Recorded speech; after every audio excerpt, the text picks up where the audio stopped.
over here at 3. It's after 10 past. He is in, isn't he? One of the big boys wants to see. He always pulls the same trick. Sends for you at 3 and sees you at 3:15.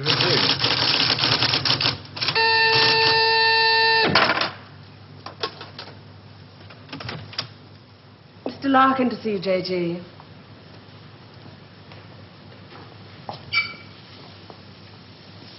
I'm sorry for the captain. Sit down, Mr. Larkin. Thank you. Do you smoke these things? King of Kings, size. Yes. Very surprised we got you to come here, Mr. Larkin. Well, I couldn't see what the CWNS would want with me. Still can't. Do you know anything about us? Oh, I heard 1 or 2 things when I was working with the BBC. What'd you hear? CWNS set up midway between the government and the TV companies. Any time the newsreel boys put out stuff with security classification, wars, weapons, political leaks, they get their film through this office. What do we know about you? Larkin. Robert Santor. Yes, it's a family name. Good family. Good education. But you turned your back on all that, didn't you? Tried a little bit of everything. 1955, you wrote some plays for the BBC, then worked for them as a story editor. 1961, you got a 3-year contract as a director, which you didn't renew. Oh, the BBC weren't paying money. Well, you're in the money now, aren't you? In 1968. There's your flat in Holland Park, your cottage in Hampshire, 2 children. And a dog and a cat who commute with us to the country at weekends. Well, maybe you knew that already. 6 years ago, there were those shows you did on alcoholism, blood sports, slum clearance. People called you bright. Very bright. There were other words they used. Hard-hitting, vital.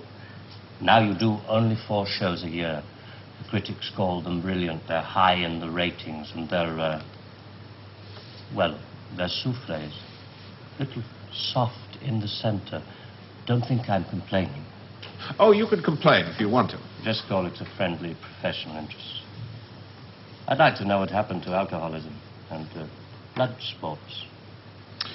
Call it reaching the age of 35. Call it school fees, 2 fixed addresses. Call it joining the establishment. Call it being a socialist for 15 years in a country that'll never be socialist. Good. There's your wife, Rachel. You married the girl next door. Your 2 children, Rebecca and Daniel, nice little family. 3 years ago, you got yourself a girlfriend. It was serious. Where the hell did you get that from? Just tell me where it stops. Lasted for 18 months. Your wife never knew about it, even when you nearly decided to leave her. Who are you? It's the initials J.G., that's all I know. Never met you before in all my life. July the 25th, 1966. You finally decided to break it off with this woman. You said you loved her. You said you loved your children. It was 2 against 1. You had to add it up like that. Sorry, your cigar is burning my desk. Sheila told you all this? We have ways of finding things out. But why? If it's blackmail, the thing won't hold water. It's all in the past. Well, there'd be pain, of course, for Rachel and the children. But you wouldn't get anything else out of it. No, it isn't blackmail. We've just been interested in you for a long time. Interested? You went back to your wife because you said it was 2 against 1. I call that very responsible. We're interested in very responsible people. In fact, we have a little index for them. We call it their power quotient, a ratio of responsibility as against aggression. Yours is very low, 0.2. That's very low, just what we need. Sit down, please. I'm sorry, the language must seem rather strange at first, but we take it very seriously.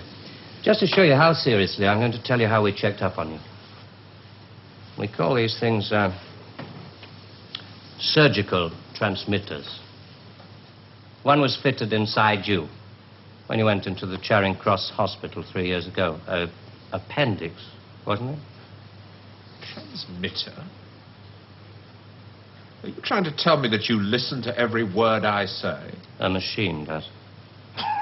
untouched by human hand. There's a little gadget in these things that ties up with the pulse rate. Puts a bleep onto anything that you're excited about saying. British. Power quotient, surgical transmitters, high-speed tape. It's Doctor Who. I'm for the real world, Jack. Good afternoon. I shall just have to give you an example. On July the 26th, 1966, you were talking to this girl, Sheila, about love. You said to her, I quote, "The kind of love I have for you, Sheila, well, it's bed love and it's more. It's staying in bed till 6 p.m. and saying I can't go to the office today. It's eating breakfast at twilight, laughing at leaves on the pavement." I don't believe there's any such thing as these surgical transmitters. You got Sheila to tell you all this, then you wrote it down the way I might have said it. You're a good guesser.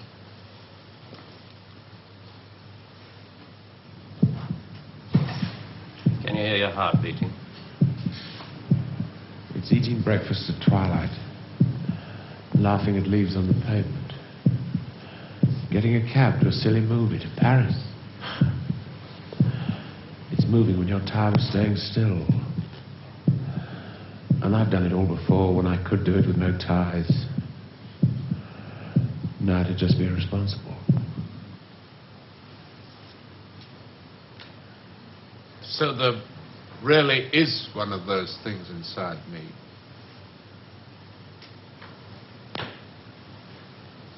What do you want? We want people with low power quotients. We want them to work for us. Nothing more sinister than that. All this just to offer me a job. Special sort of job. The newspapers talk about the corridors of power, the power elite. Let's just say we'd like you to join the club. Oh. There's a vacancy in our newsreel department. We'd like you to help plan the news for 1973. Come again? Plan the news for 1973.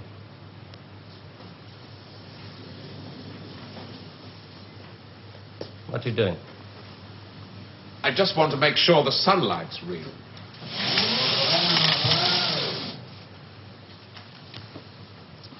I always tell people, news is the most highly developed form of fiction. The most difficult. Come on. I just want to show you something. There's no obligation to buy. Really. News requires imagination. News requires responsibility. We think you're well qualified. Please. Double A security, sprinkler systems and other services do not operate beyond this point.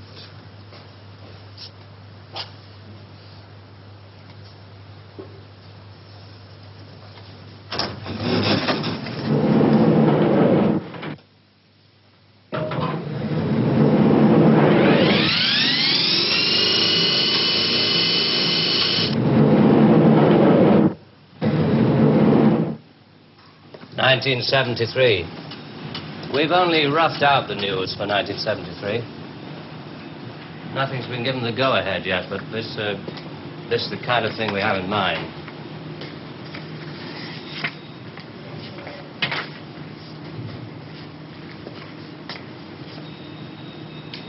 Come.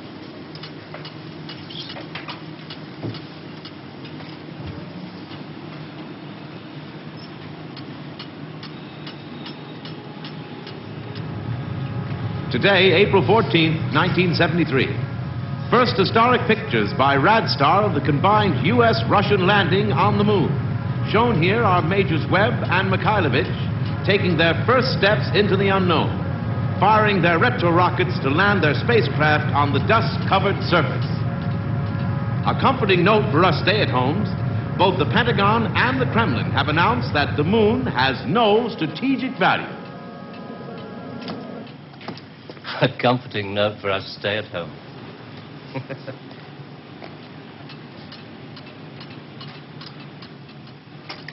I can't show you any film on this next model. We haven't photographed it yet. But this is the way it will sound. June the 22nd, 1973. The State Department releases film of the ultimate weapon, codenamed Icarus. This satellite is equipped with a solid reactor. In layman's terms, it can freeze air solid, stopping all missiles, killing all forms of life. Icarus orbits at the same speed as the Earth, can hang in position over every major city that threatens the peace-loving nations.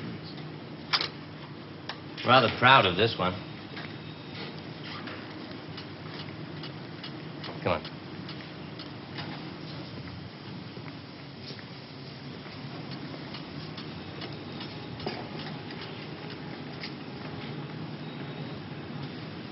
Please, sit down, Mr. Larkin.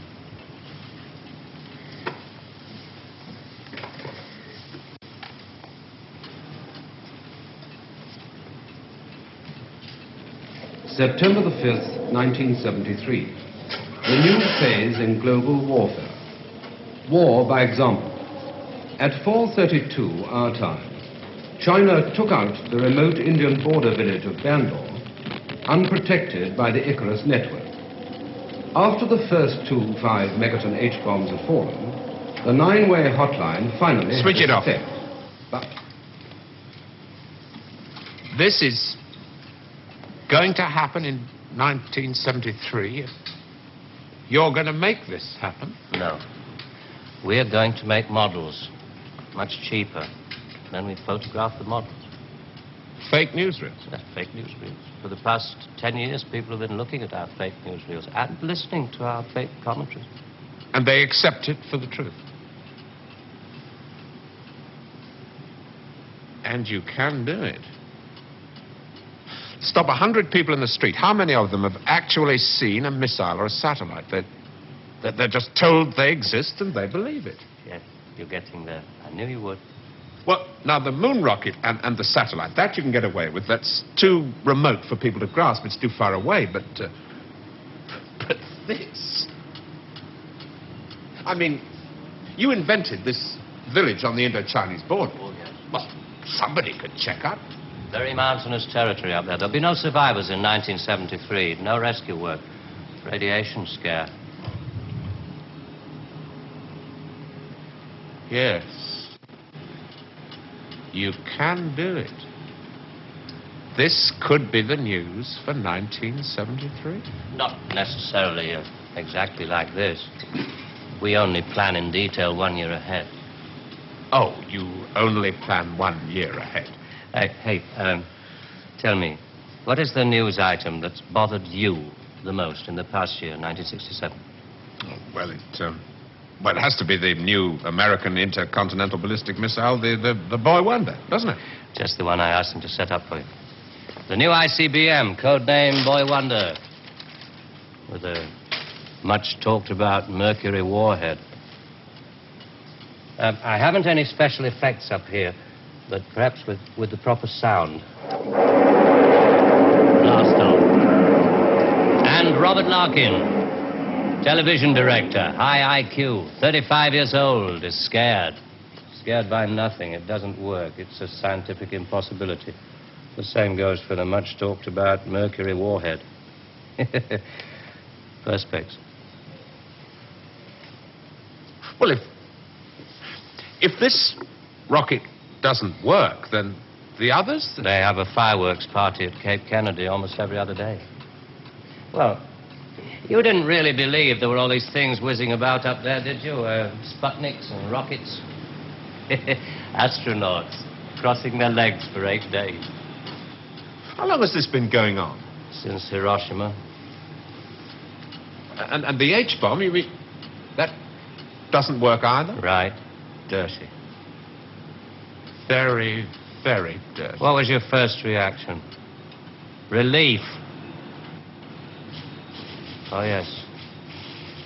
Yes, it has to be relief.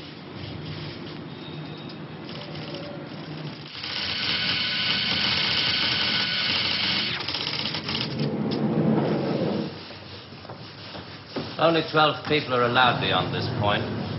Most of them work in the photographic department, taking phony newsreel pictures of our models and processing film and so on. Sit down, please.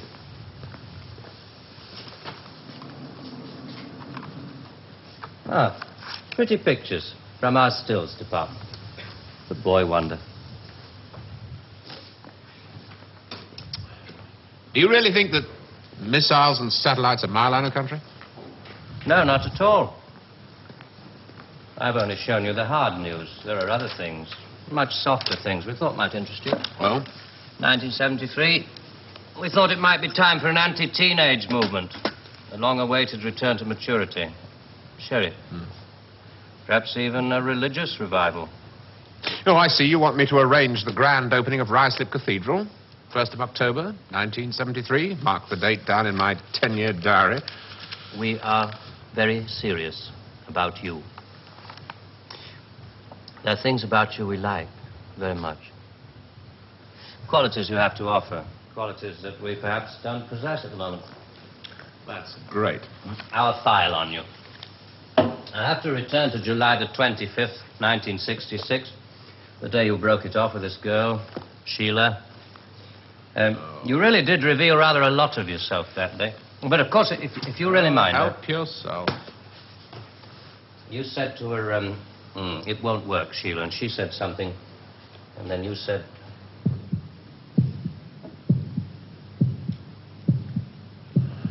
You remember I went away with Rachel and the kids to the seaside?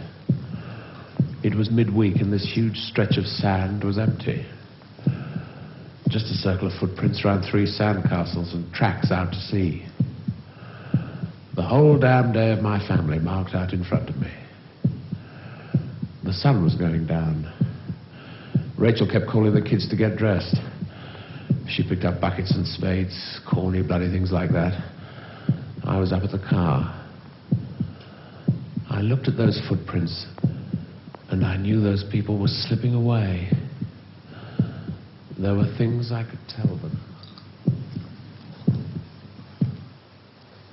We rather like that bit about footprints. You see, in this job, some of us have got rather a long way away from the idea of footprints in the sand. Those footprints were made by my children. Now, you want me to scare the hell out of them with every bomb from A to H inclusive. Well, why? I mean, when did it all start? 1945. You may remember the Americans let off their 2 atomic bombs. Well, they didn't want other people doing the same thing. I mean, you do see that, don't you?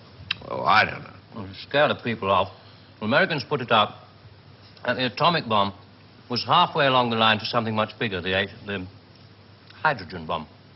It didn't work. They spent 5 years in negative research. Well, what about the Russians?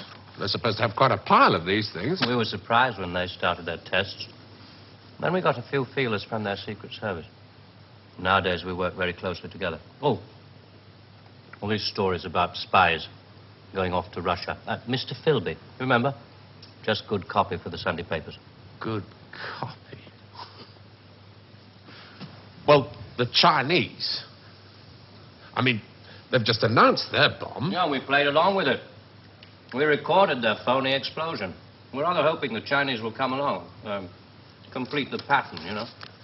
In Vietnam, hundreds of people are being killed every week. Well, you can't do that with your models. No. And you can't cure people of bad habits in 2 generations. They like to carry rifles. They like to put lines on maps. And we let them because we control the situation. There's no danger of world war.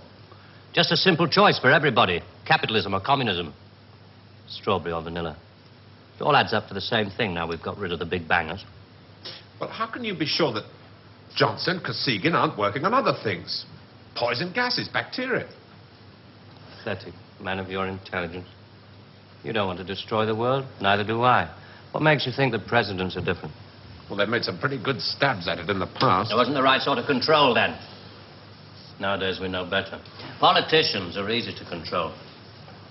The grosser mentality boys who like to be photographed getting in and out of Daimlers in Whitehall. They come right at the bottom of our organization. A few rungs up the ladder, there are the people in the top secret factories. Just those in a position to know they're making weapons that don't really work. There must come a time when somebody wants to use one of those weapons. I mean, somebody is standing there with a finger on the button. Well, that's the beauty of it. Nobody presses the button. We control all the crises. We build them up and we shut them down. We? Again? Yeah, I'm coming to that. Near the top of the hierarchy, there are the economists, top civil servants, top brass in the military. Those men who are supposed to view the nuclear tests and so on. And above them, CWNS. Right at the top. Classified World News Service. Just who the hell are you? It's obvious, isn't it? Just a very few of the top people in communications in every major country in the world. Oh, you mean you run all these magazines? No, of course not. We just get them to take some of our copy every week. Television is much more important to us. It all happens so quickly. Now, you say you can put out what pictures you like on television. Doesn't anybody try to stop you? No, nobody wants to. 99.386% of the population wouldn't believe this conversation. And the rest are working for us. And they're the top minds, the really responsible people. They know they're guaranteeing the lives of their grandchildren the only foolproof way. Scaring the hell out of their grandchildren. Well, I won't buy it. You must admit there has to be some kind of control in this world of ours. Look at this. And remember that 1/4 of the world is starving. There are the full bellies and the empty bellies. Some of the empty bellies carry rifles. Well, we full bellies are getting a bit flabby. We're not very good with rifles anymore, so we've devised 2 ways to keep the empty bellies under control. One of them is this fictitious hydrogen bomb we've talked about. The other one is money. Enough money to fill some of the empty bellies and put a hopeful smile on the faces of the others. A great wall of money all around Britain. And it's no secret that the British economy is in trouble at the moment. So we have to put that right, too, to stay alive. We have to control the people in this country. Scare an ostrich, it buries its head in the sand. You scare a hedgehog, it rolls itself up into a ball. When a woman's frightened, she goes out and buys herself a hat. You mean you scare us so that we'll buy more, so that money moves quicker, production moves up? We don't say scare when we talk about human beings. We say threaten them emotionally.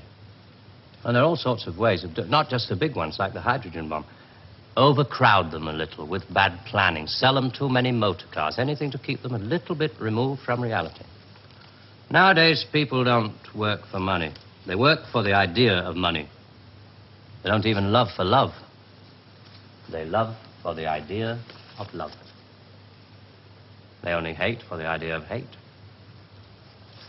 It took us 5 years to find a non-addictive drug, one we could pay off against the hard drugs.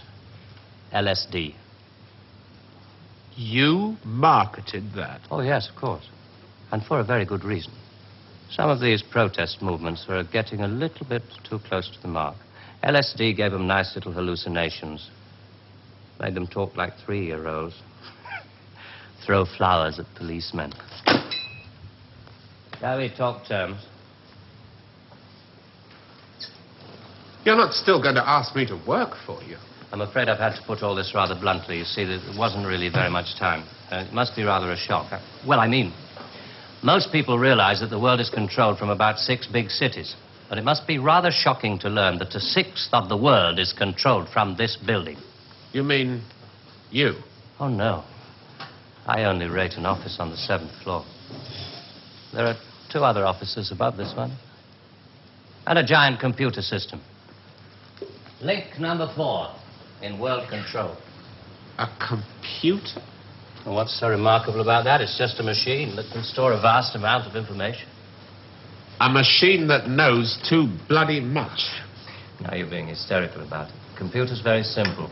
You feed data into it. Anything from the Wall Street closing prices to the North Atlantic weather reports. And you get decisions. That machine's taken you over. It's just a machine. Extra hands for the people who know how to control it. Well, This one above us, it's square in a box. Yeah, I suppose you could call it square in a sort of a box. Do you know why I go away at weekends?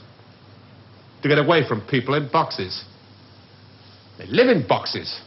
They get their thoughts, their problems, and their answers out of boxes. And I like to get away at weekends because they're not people anymore. Now, you know all about me. My cottage in Hampshire. But did you know that there's a line of trees that goes right up past the house, and the noise they make is like the sea? Did you know that I find it difficult to sleep in the country?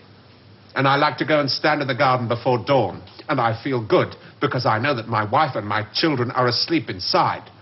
And I like to go out and walk past the wet hedgerows until I can see pasture land and the smoke from the cottages in the This village. may be all very well for one of your grassroots programs, but I'm afraid time is running out. I ought to tell you, we pay a great deal of money. We can afford to. We save such a lot on things like the national defense budget, so on. We would start you off at £250,000 a year. Oh. Rising to £1 million when you make the Ministry of Morality, which I know you will. Will you let me out of here? One little point. I should have told you about these surgical transmitters.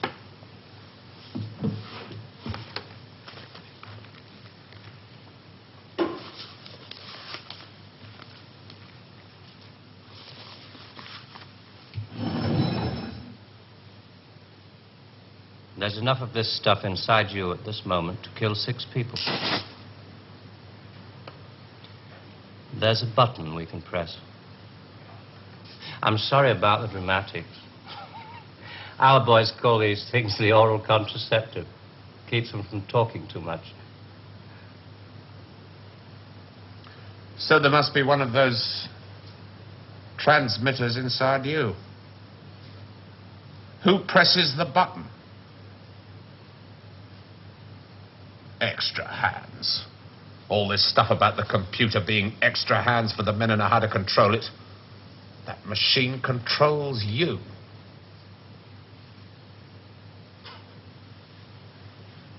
You start on Monday.